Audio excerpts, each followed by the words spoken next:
Donc enchanté, je suis Alban, Acceleration Engineer chez Dust, c'est-à-dire que moi je suis l'ingénieur qui parle aux gens.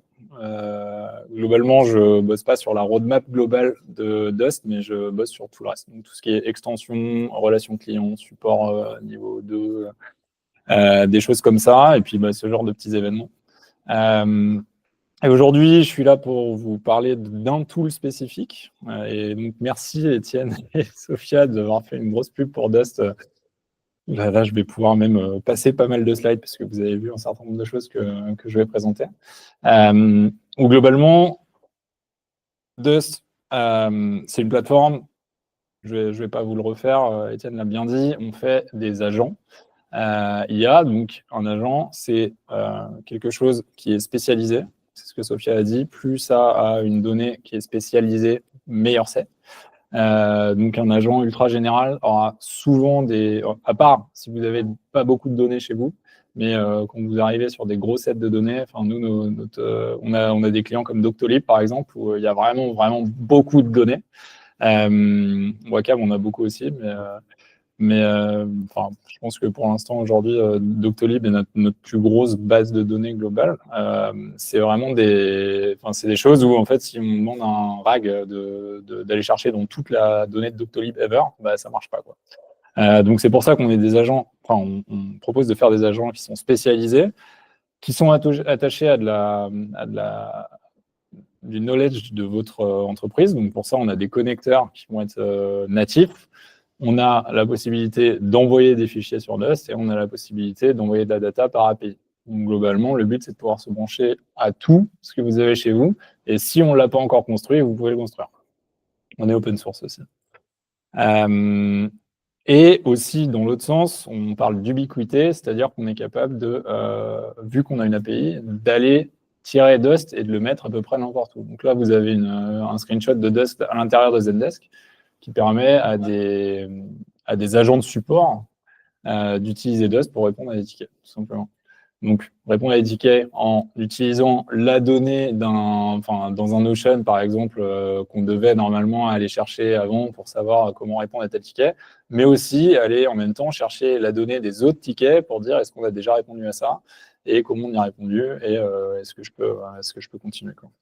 Donc voilà, on a plein d'extensions. Comme je disais, les extensions, c'est plutôt de mon côté. On a l'extension aussi Chrome, qui est carrément, vous avez deux sur le côté, vous êtes sur un site et en fait, vous interagissez avec le site et avec votre donnée à vous en même temps. Et donc, DOS, c'est une espèce d'amalgame de plein de briques, quoi.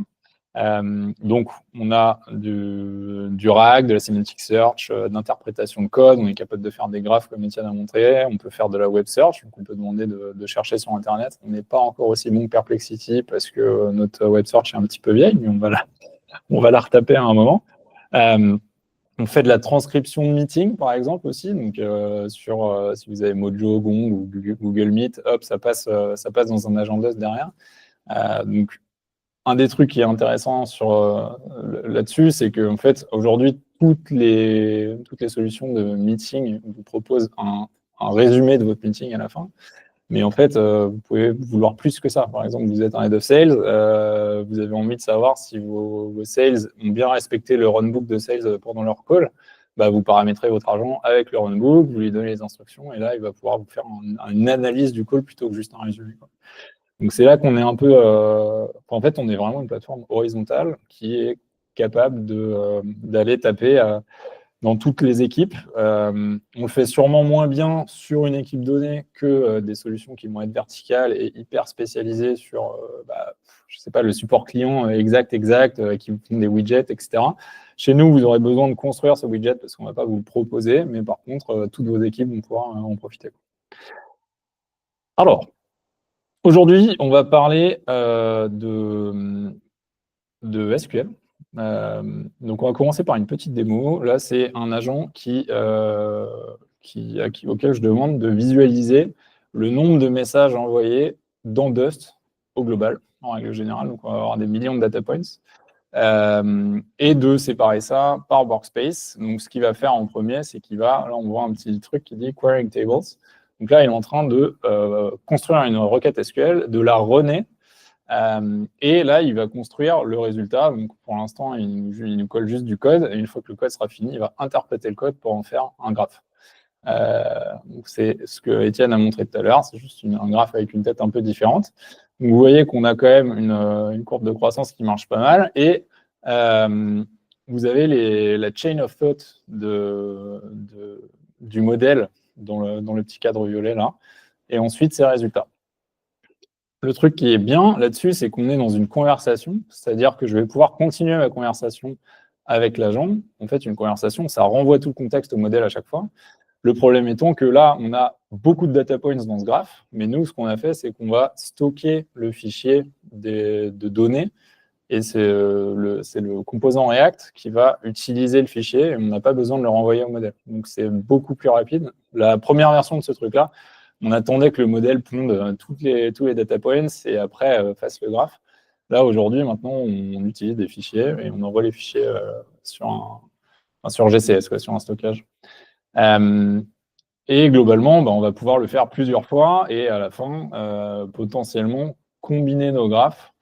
Voilà, là, c'est ce que je demande. On va demander de faire un composant final avec nos 3 graphes sur lesquels on va pouvoir se balader, quoi. J'ai parlé trop vite. D'habitude, je l'ai fait en anglais, donc j'arrive à peu près à la fin de ça, quand j'ai fini de dire ça. Mais voilà, donc là c'est nos 3 fichiers qui sont utilisés. On voit qu'il n'y a pas la donnée dans le composant. Et ça va nous faire notre petit composant dans lequel on peut se balader. Nous, on l'utilise, ce truc on appelle ça visualisation. Donc là c'est vraiment dans le cadre d'un graphe, quoi. Mais on l'utilise aussi pour faire des composants UI chez nous, juste pour voir ce que ça donne. En fait, vu que ça crée des composants React, à partir de là, tu peux vraiment faire ce que tu veux et l'exporter. Donc, ce qui s'est passé là sur le graphe, c'était une seule source de data. C'était Snowflake. Donc, c'est exactement ce que Étienne nous a montré tout à l'heure. On a créé une requête SQL à partir du schéma de notre base de données sur Snowflake. Donc, le modèle avait accès au schéma, il a compris ce qu'on voulait, il a été capable de comprendre que quand on demandait le nombre d'utilisateurs actifs, qui était le deuxième schéma, je ne sais pas si vous avez pu lire, mais le deuxième graphe que j'ai demandé, c'était le nombre d'utilisateurs. Chez nous, il faut comprendre ce que c'est un utilisateur actif. En fait, un utilisateur actif, c'est un utilisateur qui a posté au moins un message dans le mois. Donc, la requête SQL, elle allait calculer le nombre de messages par utilisateur, faire un join là-dessus, et puis après, sortir le graphe. Donc là, c'est la puissance de Dust pour comprendre la structure de la base de données et l'utiliser. Là où ça devient encore plus puissant, c'est qu'on va pouvoir commencer à joindre des sources qui viennent d'endroits différents. Donc en fait, on va être capable de faire ce genre de requête sur une feuille Excel, sur un G-Sheet, sur une Notion Database, sur un CSV que j'ai sur mon ordi et poser des questions sur ces 4 fichiers-là en même temps. Donc globalement, là, j'ai juste un petit assistant. Alors ça s'appelait assistant, maintenant on appelle ça agent justement parce qu'on va leur mettre des actions et des workflows, donc il faut que j'arrête de dire assistant. Il y a des instructions très basiques, tu es super fort en SQL, tu sais faire ça, tu as accès à telle data. Et ce qui est intéressant, c'est les outils auxquels on va lui donner accès. Donc là, on a un outil qui s'appelle Query Tables. Sur Dust, on a plusieurs outils. Donc on a le RAG sémantique de base. On a des outils d'inclusion de données sur de la durée. Donc pour dire, je veux voir tous les messages Slack de la dernière semaine, par exemple, pour trouver... un des trucs que moi j'utilise beaucoup, c'est un agent qui va nous chercher des feedbacks de nos utilisateurs, toutes les semaines, hop, il nous sort la liste des feedbacks qu'on a eu dans tous les channels Slack. Ça, c'est un des outils. On peut faire de l'extraction de données structurées à partir de données non structurées. Donc là, c'est un outil qui va prendre ce que vous lui donnez et qui va en faire du JSON et après qui va le donner au modèle. Et ce dernier outil-là, il va créer des requêtes SQL à partir de fichiers. Et le dernier outil, qui est le mode avancé, c'est les Dust Apps dont Sophie a parlé. Je ne vais pas en parler parce que faut être un peu plus scalé en Dust. Le truc intéressant donc de Query Table, c'est qu'on va pouvoir lui donner des accès à vraiment des fichiers qui normalement ne seraient pas capables de se parler. Donc là, globalement, j'ai un fichier qui sont les rôles des employés, qui est sur Google Drive, qui est géré par mon équipe RH. Et j'ai un CSV que j'ai envoyé qui s'appelle Users Activity October. Donc ça, c'est l'activité de mes utilisateurs sur Dust en octobre. Et dans les deux fichiers, j'ai un truc en commun, c'est l'email de mon utilisateur. Donc c'est la seule chose que j'ai en commun. En fait, là, je vais avoir un email avec le nombre de messages envoyés, quels agents sont utilisés, etc. Et là, je vais avoir un email avec son rôle. Si je demande à mon agent le rôle de nos top 5 users, en gros, ce qu'il va faire, c'est une petite requête. Et le truc qui est intéressant, c'est ce left join. Hein. Donc, en fait, il va joindre, il va comprendre que la table de jointure, elle se fait sur l'email, parce que c'est la colonne qu'on a en commun. Et il va pouvoir faire son join et me sortir un petit tableau des meilleurs utilisateurs de Dust chez nous, enfin, sur notre workspace, parce que moi, j'ai fait que exporter notre data à nous. Et donc là, ce qui est intéressant, c'est qu'on voit que dans le top 5, il n'y a pas nécessairement une équipe, quoi. C'est qu'il y a tout le monde qui l'utilise. Ça va du software engineer au marketing, au customer success, au sales. Parce que ça peut être intéressant, enfin, cet exemple, je le prends régulièrement, parce que c'est assez intéressant de savoir quelles équipes se tournent plus vers les AI, quelles équipes il faut tirer un peu plus. En fait, ça paraît assez facile, par exemple, pour une équipe de support, d'aller s'y tourner, justement, pour le premier cas que je vous ai montré avec Zendesk, parce qu'en fait, pour aller chercher, juste dire aide-moi à répondre à ce ticket, c'est vachement plus facile que d'aller chercher dans votre base de données, dans votre base de connaissances à chaque fois. Quoi. Comment ça marche sous le capot? Alors, pour ça, il faut que je vous pose d'abord la question, qui est un peu développeur, enfin, qui est développeur ici? Ouais, qui est data scientist? Ok, donc on peut rentrer un peu dans le cœur du sujet. D'abord, je vous parle de l'architecture de Dust. En fait, on a trois grosses parties dans Dust. On va avoir ce qu'on appelle le front. C'est pas le front, c'est pas du front-end, quoi. C'est ce qu'on appelle front parce que c'est user-facing. En gros, c'est là que vous allez taper dans l'API. C'est quand vous arrivez sur le site, etc. C'est front qui vous répond. Front, ça parle à un truc qui s'appelle connectors. Et connectors, c'est là que vous allez brancher vos données de manière systématique. Donc, en gros, là, c'est tous les trucs natifs que nous, on a construits qui vous permettent d'aspirer des sites Internet, de connecter votre Notion, de connecter votre Slack, votre Intercom, etc. etc.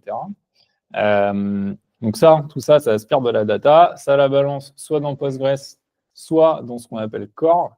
Et Core, c'est notre moteur. Donc, Core, c'est en Rust. Tout ça, c'est en TypeScript. Ces deux-là, c'est en TypeScript.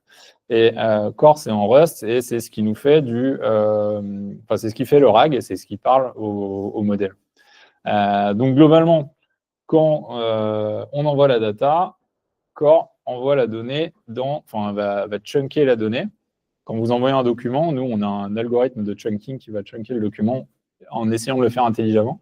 C'est-à-dire que quand on chunk, il faut que chaque chunk ait le bon contexte pour pouvoir répondre à votre question. Quoi. Parce que si vous envoyez Harry Potter et que nous, on le coupe et qu'en fait, on met juste des paragraphes sans dire dans quel chapitre on est, vous ne pourrez jamais vous pourrez jamais poser une question en fait, à votre accord.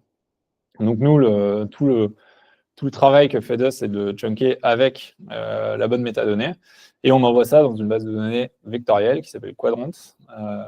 Et qui, vous me poserez sûrement la question à la fin de pourquoi on a choisi Quadrant et pas Pinecone. Si vous êtes un peu versé là-dedans, on les connaît. C'est des potes. Ça marche. Et puis ça marche bien. Voilà, globalement. Ça, c'est l'architecture de comment ça fonctionne. Comment on fait pour pouvoir lier des fichiers qui n'ont rien à voir les uns avec les autres? En fait, à partir du moment où vous faites synchroniser un fichier un peu base de données sur Dust, ça va le transformer en CSV direct. Nous, on stocke des CSV. Enfin, on va stocker votre fichier natif, mais ce qu'on va utiliser, c'est la représentation CSV. Et on va essayer de comprendre les colonnes qui sont dedans. Donc pour ça, on va lire les titres de vos colonnes, on va lire le contenu de vos colonnes, et si on se rend compte qu'il y a des patterns, par exemple, s'il y a moins de 16 valeurs dans toute la colonne, ça veut dire que en fait, on est sur une colonne qui te donne un choix. C'est pas tu peux commencer à écrire n'importe quoi, c'est que tu as maximum 16 choix possibles. C'est une énume, quoi. Et donc, à partir de là, nous, on va transformer la colonne pour dire tu n'as que ces choix-là, au modèle, pour lui dire tu ne peux utiliser que ces choix-là dans cette colonne. On va stocker tout ce schéma augmenté en JSON dans notre base de données Postgres. Et à partir de là, on va pouvoir commencer à lui poser des questions. Donc là, qu'est-ce qu'on envoie à notre modèle? On envoie la requête de l'utilisateur en langage naturel. On envoie le schéma augmenté dont je viens de parler. Et le schéma augmenté, on l'envoie dans un langage qui s'appelle le DBML. C'est un langage de représentation de base de données. Et là, on va lui demander d'abord, donc on fait un function calling au modèle, et on va lui demander d'abord d'expliquer la requête qu'il pourrait créer en fonction de la question et tout ça. Parce qu'en fait, ça ne sert à rien d'essayer de faire une requête SQL si l'utilisateur il s'est planté ou en fait il n'a pas forcément compris et il demande la recette de la tarte aux pommes. Globalement, il faut qu'on sache s'il y a besoin de mettre en branle notre machine à faire des bases de données. Et une fois qu'on l'a, on envoie la requête. Et donc, comment on envoie la requête? Globalement, bon, ça, je vous les ai un petit peu expliqué, les histoires de 16 colonnes. Enfin, je vais passer ce slide, je l'ai expliqué. Je me souvenais plus que je l'avais. Globalement, comment on envoie la requête? Ben là, on a les deux possibilités. Donc, soit la première que je vous ai montrée, on est sur Snowflake, on est sur BigQuery. En fait, la requête ne run pas chez nous dans ces cas-là. Si on est sur un data warehouse, la requête, elle est juste envoyée au data warehouse, on reçoit la réponse, et voilà. Là où ça devient plus intéressant, c'est si la requête se passe chez nous, en fait, en Rust, on crée une base de données qui sera short-lived, quoi, qui va être éphémère. Et cette base de données, elle va vivre pendant 5 minutes. Et c'est sur cette base de données-là qu'on va faire nos requêtes. Donc, en gros, dès qu'il y a une question de quelqu'un, hop, il y a un SQLite qui arrive, parce qu'une base de données, celle qu'on crée, c'est sur un truc qui s'appelle SQLite. Et le contenu du fichier est envoyé en tant que SQL dans cette base. Et c'est sur cette base-là que toutes les requêtes vont être faites. Donc, globalement, si on doit faire le global de ce qui se passe, une fois qu'on a reçu la requête, le résultat de la requête, on stocke le fichier encore en CSV sur GCS, donc sur un cloud storage, quoi. À partir de là, on va en montrer 128 lignes au LLM, assez arbitraire. On va sûrement l'augmenter maintenant que les contextes Windows sont en train de monter. Et à partir de là, on va commencer à générer le graphe. Et ça donne une possibilité aussi, cette situation-là, ça donne possibilité à l'utilisateur de télécharger le fichier final si besoin. Enfin, il y a pas mal de choses de faisables. Voilà. Globalement, aujourd'hui, toutes les boîtes qui bossent dans l'IA cherchent l'AGI. Et nous, on considère qu'en termes de business intelligence, on commence à avoir fait quelque chose qui marche pas trop mal. Voilà, merci beaucoup. J'espère que c'était clair.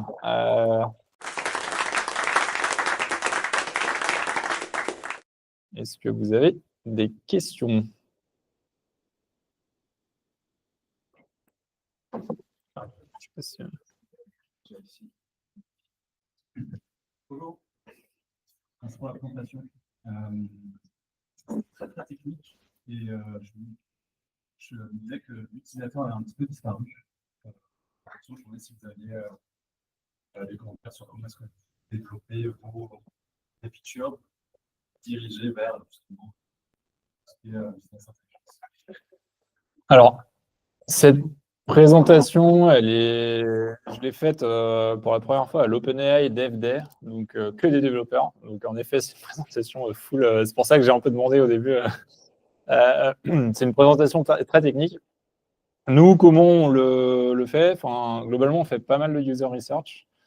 On a la chance d'avoir assez de clients et des clients assez actifs pour qu'ils nous disent un peu vers où on devrait se diriger. Donc ouais, voilà, c'est surtout ça. En fait, on leur pose des questions tout le temps, que ce soit sur des bugs. En fait, c'est assez compliqué parce que on est une boîte qui a quand même pas mal de visibilité, malgré le fait qu'on soit que 25 aujourd'hui, dont 10 ingénieurs. Et donc, en fait, enfin non, je mens, maintenant, on va être 35 dans 2 mois, là. Mais donc, on a énormément de sujets de priorisation. Et donc, il y a on fait beaucoup de recherches avant de développer. En fait, on pose beaucoup de questions à plein de gens.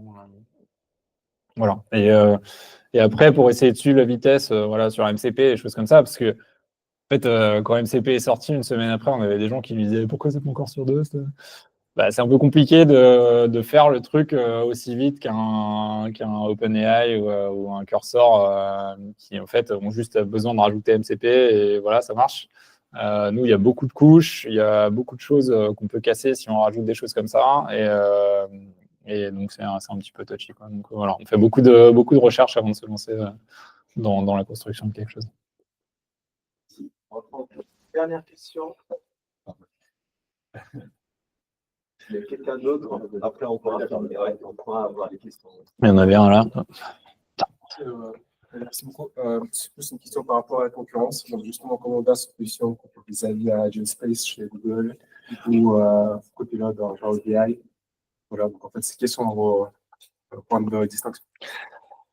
Alors, c'est une bonne question. C'est pas toujours facile de répondre parce que, en fait, il y a plein de gens qui font la même chose dans l'espace.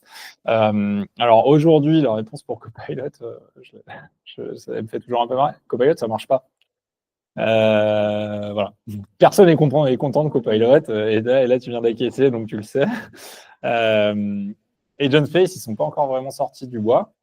Ils font leur lancement à Munich là dans 2 semaines, je crois. Donc je sais pas. En fait, GenSpace, je peux pas te dire ce que ça va devenir. Aujourd'hui, nous, une des grosses différenciations, c'est qu'on est agnostique. GenSpace, ce sera sur Gemini, ce sera jamais sur GPT, machin. Et bah, tu vois, une des premières nécessités de Wacom, c'était de ne pas être accroché à un modèle, parce qu'en fait, on ne sait pas ce qu'ils vont devenir, ces modèles. Donc voilà, je pense que ça fait partie de nos forces. On a aussi, bah, là, l'outil que je viens de vous présenter, personne ne le fait, celui-là. Donc on a en fait cette capacité à se mouvoir peut-être un petit peu plus vite que les gros, en tout cas. Donc pour l'instant, on est un peu l'échappé devant le peloton, quoi. Et par rapport à la différenciation des autres startups qui se lancent dans ce domaine-là, en fait, c'est un peu la même chose. Chacun va avoir Enfin, nous, on a pris le pari, par exemple, le système de permission dont Étienne a parlé, personne ne le fait, celui-là.